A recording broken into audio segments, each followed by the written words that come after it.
हे मुनिराज, आपके चरणों का दर्शन करने से आज हमारे सब पुण्य सफल हो गए। हमें सारे पुण्यों का फल मिल गया। अब जहाँ आपकी आज्ञा हो और जहाँ कोई भी मुनि उद्वेग को प्राप्त न हो, क्योंकि जिनसे मुनि और तपस्वी दुख पाते हैं वे राजा बिना अग्नि के ही अपने दुष्ट कर्मों से ही जलकर भस्म हो जाते हैं। ब्राह्मणों का संतोष सब मंगलों की जड़ है और भूदेव ब्राह्मणों का क्रोध करोड़ों कुलों को भस्म कर देता है। ऐसा हृदय में समझकर वह स्थान बतलाइए जहाँ मैं लक्ष्मण और सीता जी सहित जाऊँ और वहाँ सुंदर पत्तों और घास की कुटी बनाकर हे दयालु उस समय निवास करूं। श्री राम जी की सहज ही सरल वाणी सुनकर ज्ञानी मुनि वाल्मीकि जी बोले, धन्य धन्य हे रघुकुल के ध्वजा स्वरूप, आप ऐसा क्यों न कहेंगे। आप सदैव वेद की मर्यादा का पालन रक्षण करते हैं। हे राम, आप वेद की मर्यादा के रक्षक जगदीश्वर हैं और जानकी जी आपकी स्वरूप भूता माया हैं, जो कृपा के भंडार आपकी रुख पाकर जगत का सृजन पालन और संहार करती हैं। जो 1000 मस्तक वाले सर्पों के स्वामी और पृथ्वी को अपने सिर पर धारण करने वाले हैं, वही चराचर के स्वामी शेष जी लक्ष्मण हैं। देवताओं के कार्य के लिए आप राजा का शरीर धारण करके दुष्ट राक्षसों की सेना का नाश करने के लिए चले हैं। हे राम, आपका स्वरूप वाणी की अगोचर, बुद्धि से परे, अव्यक्त, अकथनीय और अपार है। वेद निरंतर इसका नेति नेति कहकर वर्णन करते हैं। हे राम, जगत दृश्य है, आप उसके देखने वाले हैं। आप ब्रह्मा विष्णु और शंकर को भी नचाने वाले हैं। जब वे भी आपके मर्म को नहीं जानते तब और कौन आपको जानने वाला है। वही आपको जानता है जिसे आप जना देते हैं और जानते ही वह आपका ही स्वरूप बन जाता है। हे रघुनंदन, हे भक्तों के हृदय की शीतल करने वाले चंदन, आपकी ही कृपा से भक्त आपको जान पाते हैं। आपकी देह चिदानंदमय है। यह प्रकृति जन्य पंच महाभूतों से बनी हुई कर्म बंधन युक्त त्रिदेह विशिष्ट माइक नहीं है और उत्पत्ति नाश वृद्धि क्षय आदि सब विकारों से रहित है।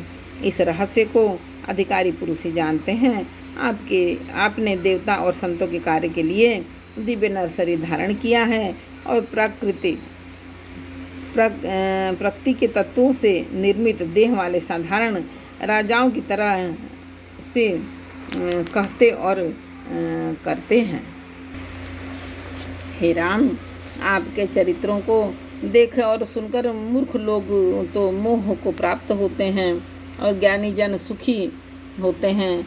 आप जो कुछ कहते करते हैं वह सब सत्य उचित ही है, क्योंकि जैसा स्वांग भरे वैसा ही नाचना भी तो चाहिए। उस समय आप मनुष्य रूप में है, अतः मनुष्योचित व्यवहार करना ठीक ही है। आपने मुझसे पूछा कि मैं कहाँ रहूं, परंतु मैं यह पूछते सकुचाता हूँ कि जहाँ आप न हो वह स्थान बता दीजिए, तब मैं आपके रहने के लिए स्थान दिखाऊं। मुनि के प्रेम रस से सने हुए वचन सुनकर श्री राम जी रहस्य खुल जाने के डर से सकुचाकर मन में मुस्कुराए। वाल्मीकि जी हंसकर फिर अमृत रस से डुबोई हुई मीठी वाणी बोले, हे राम जी सुनिए, अब मैं निवास स्थान बताता हूँ जहाँ आप सीता जी और लक्ष्मण जी समेत निवास करिए, जिनके कान समुद्र की भांति आपकी सुंदर कथा रूपी अनेकों सुंदर नदियाँ से निरंतर भरते रहते हैं, परंतु कभी पूरे तृप्त नहीं होते। उनके हृदय आपके लिए सुंदर घर है और जिन्होंने अपने नेत्रों को चातक बना रखा है, जो आपके दर्शन रूपी मेघ के लिए सदा ललायित रहते हैं, तथा जो भरी भरी नदियाँ समुद्रों और झीलों का निरादर करते हैं और आपके सौंदर्य रूपी मेघ के एक बूंद जल से सुखी हो जाते हैं।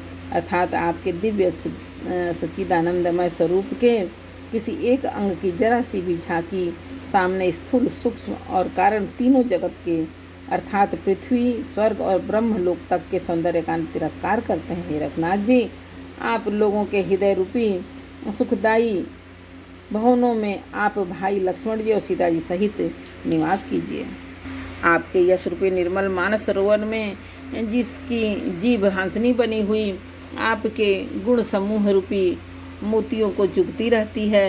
हे राम जी, आप उसके हृदय में बसिए, जिसकी नासिका प्रभु आपके पवित्र और सुगंधित पुष्पादि सुंदर प्रसाद को नित्य आदर के साथ ग्रहण करती सूंघती है, और जो आपके अर्पण करके भोजन करते हैं और आपके प्रसाद स्वरूप को वस्त्राभूषण धारण करते हैं, जिनके मस्तक देवता, गुरु और ब्राह्मणों को देखकर बड़ी नम्रता के साथ प्रेम सहित झुक जाते हैं, जिनके हाथ नित्य श्री रामचंद्र जी आपके चरणों की पूजा करते हैं, और आप जिनके हृदय श्री राम जी आप जिनके हृदय में श्री राम जी आपका ही भरोसा है, दूसरा नहीं। जिनके हाथ नित्य श्री राम जी आपके चरणों की पूजा करते हैं और जिनके हृदय में श्री राम जी का ही भरोसा है, दूसरा नहीं, तथा जिनके चरण श्री राम जी के तीर्थों में चलकर जाते हैं, हे राम जी, आप उनके मन में निवास कीजिए, जो नित्य आपके राम नाम रूप मंत्र राज को जपते हैं और परिकर सहित आपकी पूजा करते हैं, जो अनेकों प्रकार के तर्पण और हवन करते हैं तथा ब्राह्मणों को भोजन कराकर बहुत दान देते हैं, तथा जो गुरु को हृदय में आपसे भी अधिक बड़ा जानकर सर्वभाव से सम्मान करके उनकी सेवा करते हैं, और ये सब कर्म करके सबका एकमात्र यही फल मांगते हैं कि श्री रामचंद्र जी के चरणों में हमारी प्रीति हो। उन लोगों के मन रूपी मंदिरों में सीता जी और रघुकुल को आनंदित करने वाले आप दोनों बसिए, जिनके न तो काम, क्रोध, मद, अभिमान और मोह है, न लोभ है, न क्षोभ है, न राग, न द्वेष है, न कपट, दंभ और माया ही है। हे रघुराज, आप उनके हृदय में निवास कीजिए, जो सबके प्रिय और सबका हित करने वाले हैं, जिन्हें दुख और सुख सब प्रशंसा, बड़ाई और गाली समान है, जो विचार कर सत्य और प्रिय वचन बोलते हैं, तथा जो जागते सोते आपके ही शरण हैं, और माँ आपको छोड़कर जिनकी दूसरी कोई गति नहीं है। हे राम जी, आप उनके मन में बसिए, जो पराई स्त्री को जन्म देने वाली माता के समान जानते हैं, और पराया धन जिसे विष से भी भारी विष है, जो दूसरों की संपत्ति देकर हर्षित होते हैं और दूसरों की उपपत्ति देकर विशेष रूप से दुखी होते हैं। और हे राम जी, आप जिन्हें आप प्राणों के समान प्यारे हैं, उनके मन आपके रहने योग्य शुभ भवन हैं। हे तात, जिनके स्वामी, सखा, पिता, माता और गुरु सब कुछ आप ही हैं, उनके मन रूपी मंदिर में सीता सहित आप दोनों भाई निवास कीजिए। एक बार बोलो रामायण मैया की जय। श्री रामचरितमानस की अयोध्या कांड का 5वां समर्पण। भगवान जय श्री राम। जानकी पावन को बजरंग बली भोलेनाथ माता आदि सब जय भगवान।